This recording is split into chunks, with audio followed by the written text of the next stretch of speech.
Before Thrift Addicts Bargain Barn became the community hub it is today, its story began with a major life shift, a leap away from the familiar and into the unknown. From the start, it was a shared journey built on recovery, trust, and a belief in second chances.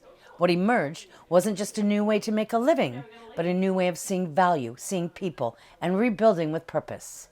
That vision grew into a place where community, compassion, and hope truly lead the way.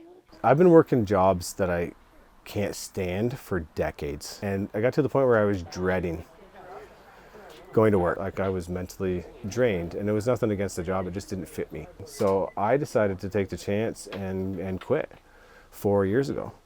I decided to go into junk removal. So junk removal is a blast, in my opinion. Like it's not even the gross garbage that people think it is. It's fun stuff. It's like people literally throw out this stuff. It's insane. I would just sort through that stuff. I'd do a few jobs a month, and I would save the cool stuff. I would sell it online. So I'd make a few dollars off the job and then make more money off the selling of it. And then we got to the point where we didn't have the room for this stuff. So I was throwing out quality stuff, was going to the dump, great dishes, but I didn't have the time to sell a dollar item. So unfortunately, boxes and bags of dollar items are going into the trash. And I started thinking, like, we should just save this. I've always wanted to do a store, a secondhand store, for at least 10, 15 years, because I personally I don't like throwing my stuff away, and I feel that I could resell it. The impulse to rescue what others discard wasn't just about the stuff. It mirrored a deeper journey. In recovery, you learn that even when something feels broken, it still has value, purpose, and a future. The 12-step program teaches that healing comes through service, through helping others find their footing. This idea of finding potential in the overlooked could be a way to give back. We knew in our heart that it would work in the long run. Being a recovering addict helps me be more honest, helpful. So the way that the 12-step programs work is you help the next person who's coming in. And what I find is and in the 12-step programs, you give your time to others in order to help them. So it's like we brought that practice into the real world, where we want to help our community as a whole. We want to help others, especially parents, elderly, anybody who really struggles. We make a point to keep our kids' stuff very cheap, kitchenware very cheap. We got a fewer higher end things, but that are not necessities. But the necessities, help people. And what I find too is I get the most satisfaction out of helping others. And the helping goes far deeper than offering items at seriously low prices. It's about connection, dignity, and showing up for people in ways that matter.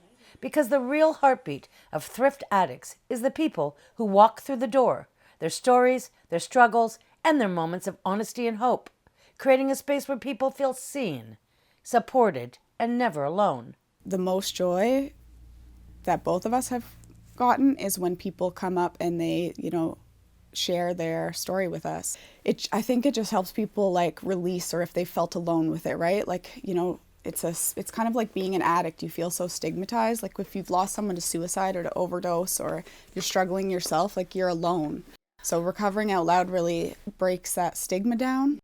And it, helps reduce the shame and get people out of isolation. What Steve and Ashley have built has become more than a store. It's a community, a place where neighbors stop in not just to shop, but to talk, where people who might otherwise feel alone can connect over shared experiences, shared recovery, or even a shared love of a good bargain. It's a place where kindness is the currency and where second chances for both people and things are the foundation of everything. I love the community, and that was one of our main objectives, was to build a sense of community. I mean, this community is already great, but I think we've really brought something to add here, especially in terms of just showing up as you are, right? If you need help, if you want to help, I think the fact that we try to just recover out loud and to be open and inviting, I think it's very special. And she's right. You can feel it in the way people arrive, settle in, share a moment, and keep coming back. The spirit of Thrift Addicts isn't just something Ashley and Steve create on their own. It's something that grows through the people who lean on this place, support it, and help it thrive. We have to support each other. Everywhere we have to support each other, but especially in a community, a small community, it's important that we support each other. And it goes both ways. We support them, they support us. And it's a wonderful situation. It is so friendly and warm, and it's perfect for someone like me who loves to find the odd the odd piece or something unique and different. You never know what you're going to see here. You never know what you're going to find. For WPBS Weekly, I'm Gail Paquette.